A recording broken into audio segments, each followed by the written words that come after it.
Hey, hi, hello everyone, Assalamu alaikum. I am MD Mosaddiq Bijoy and welcome back once again to our channel Understanding Computer Basics. প্রিয় বন্ধুরা, আমরা শিখতেছি একদম নতুনদের জন্য Microsoft Excel A to Z full course. তো আজকের 8 নম্বর ক্লাসে আমরা যেটা দেখব এবং শিখব সেটি হচ্ছে কিভাবে খুব সহজে ইনসার্ট কলাম করবেন, ইনসার্ট রো করবেন, কলাম এবং রো ডিলিট করবেন, ইনক্রিজ ডেসিমেল, ডিক্রিজ ডেসিমেল এবং সর্বশেষ মার্জ অ্যান্ড সেন্টার শিখব। তো কথা না বাড়িয়ে চলেন কাজটি শুরু করি। So without further ado let's get down the work.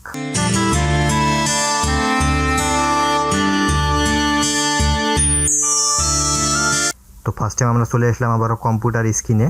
আমি আমার এক্সেল অ্যাপসটা অন করে নেব।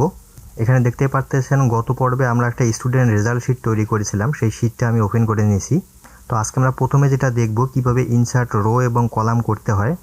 প্রথম পদ্ধতিতে মাউসের রাইট সাইডে ক্লিক করে এবং দ্বিতীয় পদ্ধতিতে দেখব আসলে কিভাবে কিবোর্ড শর্টকাট নিয়ম করে রো এবং কলাম ইনসার্ট করা যায়। তো এটা দেখার জন্য আবারও চলে যাব আমরা এক্সেলে। তো এখানে আসার পর আমি যদি একটা কলাম এখানে ইনসার্ট করতে চাই, অর্থাৎ একটা কলামের যদি প্রয়োজন পড়ে, সেক্ষেত্রে আমি কিভাবে ইনসার্ট করব। এখানে দেখতে পাচ্ছেন ইকোনমিক্স এবং সায়েন্স এর মাঝামাঝি অবস্থানে আমি একটা কলাম নিয়ে আসব। প্রথমে আমি এই কলামটাকে সিলেক্ট করে নেব। সিলেক্ট করে নেওয়ার পর মাউসের রাইট সাইডে ক্লিক করে দেব। রাইট সাইডে ক্লিক করার পর নিচে এসে দেখবেন ইনসার্ট, জাস্ট এই ইনসার্টে ক্লিক করে দিবেন। সাথে সাথেই দেখতে পাচ্ছেন একটা নতুন কলাম কিন্তু চলে আসছে। তো পিছনে ফিরে যাওয়ার জন্য আমি আবার কন্ট্রোল জেড করব। আপনার কাজ করার মাঝে যদি কোনোভাবে ভুল হয়ে যায়, অর্থাৎ আপনি ম্যাথ এবং ইকোনমিক্সের মাঝে একটা সাবজেক্ট বসাবেন, সেটা কিভাবে খুব সহজে বসাতে পারবেন। অবশ্যই ইনসার্ট কলাম করতে হবে, একটা কলাম নিয়ে এসে তারপরে না লিখতে হবে। ম্যাথ এবং ইকোনমিক্সের মাঝামাঝি আমি একটা কলাম নিয়ে আসব। প্রথমে ইকোনমিক্স কলামটা সিলেক্ট করে নেবেন। সিলেক্ট করে নেওয়ার পর মাউসের রাইট সাইডে ক্লিক করে দিবেন। দেন নিচে এসে দেখবেন ইনসার্ট, জাস্ট এই ইনসার্টে ক্লিক করে দিবেন। সাথে সাথে কিন্তু একটি নতুন কলাম খুলে গেল। তো একই পদ্ধতিতে আমরা কিবোর্ড শর্টকাট নিয়ম করে কিভাবে খুব সহজেই কলাম ইনসার্ট করতে পারি সেটা আমরা দেখব। তো আমি কন্ট্রোল জেড করে আবারও পিছনে যাচ্ছি। তো এখানে যদি আবারও একটা কলাম নিয়ে আসতে চাই, প্রথমে ঘরটাকে সিলেক্ট করে নেবেন। সিলেক্ট করে নেওয়ার পর কিবোর্ড থেকে কন্ট্রোল চেপে ধরে নাম্বার প্যাড থেকে প্লাসে চাপ দিবেন। সাথে সাথে কিন্তু নতুন একটা কলাম হয়ে যাবে। দেখতে পাচ্ছেন নতুন একটা কলাম চলে আসলো। আমি আবারও বলতেছি, কিবোর্ড শর্টকাট নিয়ম ব্যবহার করে যদি কলাম ইনসার্ট করতে চান, সেক্ষেত্রে যেখানে কলামটা ইনসার্ট করবেন প্রথমে সেই ঘরটা সিলেক্ট করে নেবেন। সিলেক্ট করে নেওয়ার পর কিবোর্ড থেকে কন্ট্রোল চেপে ধরে প্লাসে চাপ দিবেন। সাথে সাথেই নতুন একটা কলাম ইনসার্ট হয়ে যাবে। সেম একই নিয়মে আমরা যদি একটা রো ইনসার্ট করতে চাই, সেক্ষেত্রে যেটা করতে পারি, প্রথমে রোটাকে সিলেক্ট করে নেবেন। সিলেক্ট করে নেওয়ার পর মাউসের রাইট সাইডে ক্লিক করে দিবেন। দেন নিচে এসে ইনসার্ট করলেই কিন্তু নতুন একটা কলাম খুলে যাবে। এবং শর্টকাট নিয়ম ব্যবহার করে যদি করতে চান, সেক্ষেত্রে আবারও এখানে সিলেক্ট করবেন। আমি চাচ্ছি এই মেহবুবা ইসলাম এবং তামিম ইকবালের মাঝখানে একটা নাম নিয়ে আসবো। তো সেক্ষেত্রে প্রথমে সিলেক্ট করে নেবেন ঘরটাকে। সিলেক্ট করে নেওয়ার পর কিবোর্ড থেকে কন্ট্রোল চেপে ধরে প্লাসে চাপ দেবেন। সাথে সাথে নতুন একটা রো খুলে যাবে। তো আমি পিছনে ব্যাক যাওয়ার জন্য কন্ট্রোল প্লাস জেড করতেছি। তো এইভাবে খুব সহজেই কিন্তু কলাম এবং রো ইনসার্ট করতে পারবেন।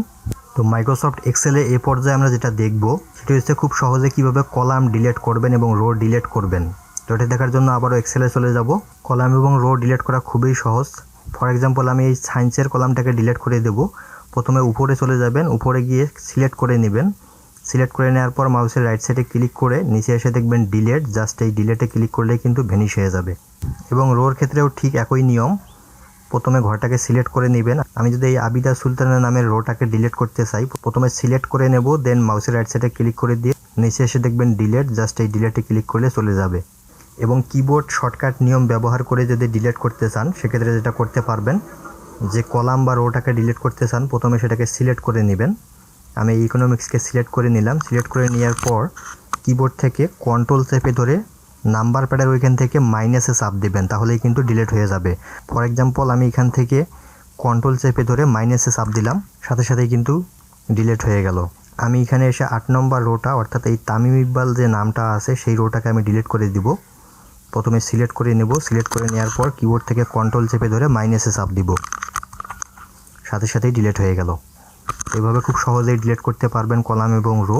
মাইক্রোসফট এক্সেলের এ পর্যায়ে আমরা যেটা দেখব কিভাবে মার্জ অ্যান্ড সেন্টার করবেন। তো চলে যাব এক্সেলে। এক্সেলে আসার পর আমরা যদি যে কোনো লেখাকে মিডল পজিশনে নিয়ে আসতে চাই, সেক্ষেত্রে অবশ্যই মার্জ অ্যান্ড সেন্টার করতে হবে। এখানে দেখতে পাচ্ছেন স্টুডেন্ট রেজাল্ট শিট, এই লেখাটা এক কোণায় পড়ে আছে। আমি যদি এটাকে মাঝ পজিশনে নিয়ে আসতে চাই, অর্থাৎ মিডল পজিশনে নিয়ে আসতে চাই, সেক্ষেত্রে যেটা করতে পারি, প্রথমে পুরোটাকে সিলেক্ট করে নেব, যতটুকু পর্যন্ত আছে পুরোটাই সিলেক্ট করে নেব। সিলেক্ট করে নেওয়ার পর উপরে এখানে হোমের আন্ডারে এসে দেখতে পারতেছেন এই অ্যালাইনমেন্ট গ্রুপ থেকে মার্জ অ্যান্ড সেন্টার, জাস্ট এই মার্জ অ্যান্ড সেন্টারে ক্লিক করে দিবেন। এখানে ক্লিক করলেই কিন্তু মিডল পজিশনে লেখাটা চলে আসবে। তো আমি আরও একবার দেখাই দিতেছি, কন্ট্রোল জেড করে পিছনে ফিরে যাচ্ছি। মার্জ অ্যান্ড সেন্টার করার জন্য যেটা করতে পারেন, প্রথমে লেখাটাকে সিলেক্ট করে নেবেন। সিলেক্ট করে নেওয়ার পর অ্যালাইনমেন্ট গ্রুপের আন্ডারে এখানে এসে দেখবেন মার্জ অ্যান্ড সেন্টার, জাস্ট এখানে ক্লিক করে দিবেন।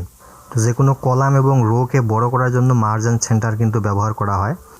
আমি যদি ম্যাক্সিমাম এবং মিনিমাম এই দুইটাকে একটা ঘর বানাতে চাই, সেক্ষেত্রে অবশ্যই মার্জ অ্যান্ড সেন্টার করতে হবে। প্রথমে এভাবে ধরে সিলেক্ট করে নেবেন। সিলেক্ট করে নেওয়ার পর আমি যদি এখন মার্জ অ্যান্ড সেন্টারে ক্লিক করে দেই, সাথে সাথেই দেখতে পারতেছেন একটা ঘর হয়ে গেল এটা। তো এইভাবেই কিন্তু মার্জ অ্যান্ড সেন্টারের কাজ করতে হয় প্রত্যেকটা শিটে কাজ অনুসারে। তো এ পর্যায়ে মাইক্রোসফট এক্সেল কোর্সে আমরা যেটা দেখব সেটি হচ্ছে increase decimal and decrease decimal. তো এই ডিসিমেল কি, ডিসিমেল দেখার জন্য আবারও চলে যাব মাইক্রোসফট এক্সেলে। তো এক্সেল শিটে আসার পর এখানে দেখতে পারতেছেন অ্যাভারেজের যে ঘরটা আসছে, এখানে কিন্তু দশমিকের পরে অনেকগুলো সংখ্যা দাঁড়িয়ে আছে। তো এখানে প্রত্যেকটা স্টুডেন্ট অ্যাভারেজে কত পেয়েছে সেটা কিন্তু দেখাচ্ছে। এখানে রাজু আহমেদ অ্যাভারেজে পেয়েছে 56.800, সুমন চন্দ্র এখানে অ্যাভারেজে পেয়েছে 71.250, আবিদা সুলতানা অ্যাভারেজে পেয়েছে 69.300।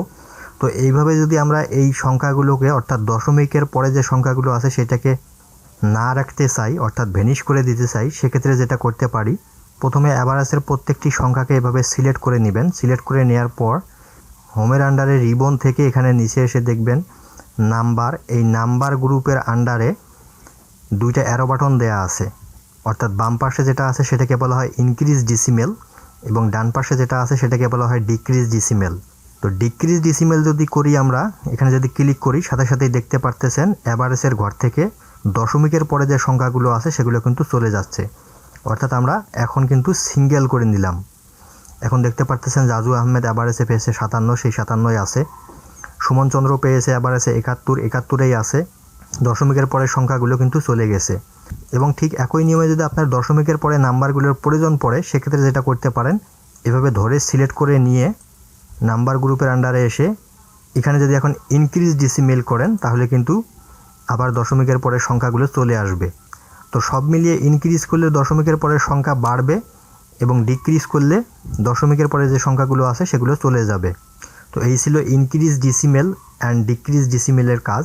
তো আজকের ভিডিওটা এতটুকুই থাকবে। সকলে ভালো থাকবেন, সুস্থ থাকবেন। দেখা হবে নেক্সট ক্লাসে। আজকের মতো এখানেই বিদায় নিচ্ছি। Still then take care and stay safe. আল্লাহ হাফেজ।